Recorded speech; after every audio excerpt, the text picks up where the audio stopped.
everything we saw on October the 7th, including the rapes, including the torture, including the kidnapping. And by the way, I just want to say, we should all hold in our hearts that there are 120 hostages still being held as we sit here on this stage.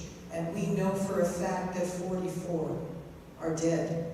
So time is running out, and we need to do everything we can to lift up the stories, but also to push for their release.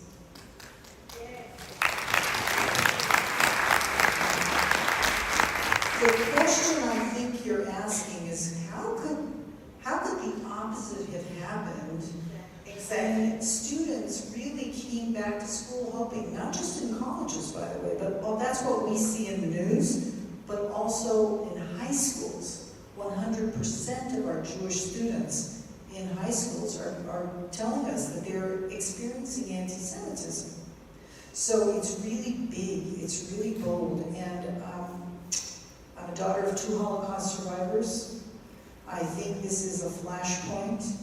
I think there's a lot of ignorance out there. It's why we do the work we do at Stand With Us. We have to educate people like the film has done tonight. Hopefully people learn something new and will take it back with them.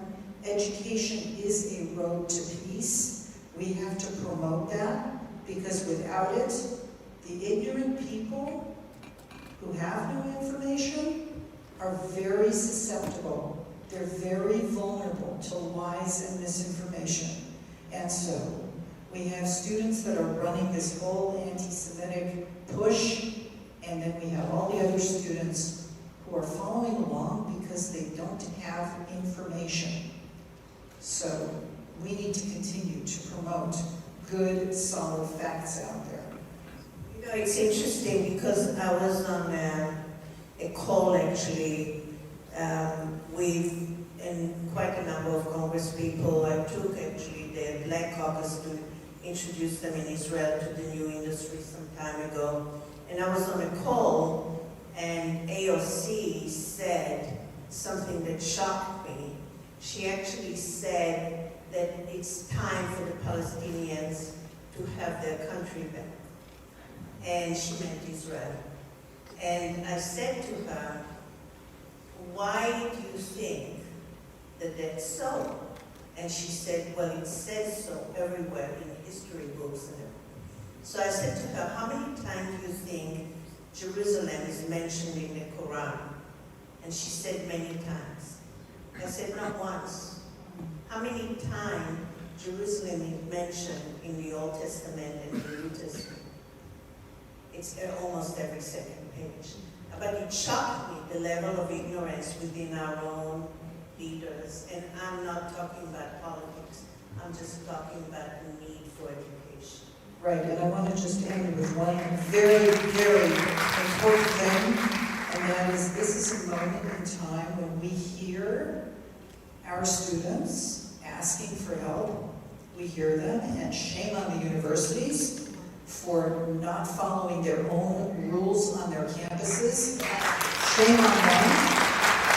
And we need to push them to do so. But we need to also stand by the sides of our students. This is a moment when we need to help them feel their pride and help them express themselves and let them know that they're not alone. Thank you for that. You know, which brings me to you, Zinab. You know, you have really created quite a following of Muslim young communities. And you've been speaking against anti-Semitism and really speaking about October 7th and writing about it. And I read your Wall Street Journal piece. And I was very touched. And I wanted to know, you're Muslim. What did it all mean to you, and why have you decided to take such a stand against anti-Semitism? Thank you, Daphne. To answer this question, I'll kind of start with why I started Mala. Our works predated October 7th. And I will say that since 9/11, Muslim American voices such as myself have been bullied into silence. And I call this coerced cohesion. dare to speak out against extremism, against anti-Semitism, against violence in our own communities, if we dare to do that, we are called traitors, bigots, Islamophobes. The word Zionist is spit at us as if it's some sort of slur. Either that or our voices become tokenized.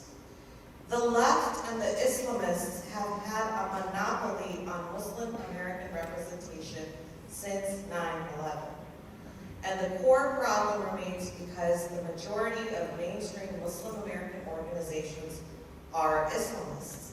And I started Mala because Muslim Americans deserve better. Now, post-October 7th, the masks came off, and I think we can all agree that universally the line of empathy and humanity changed.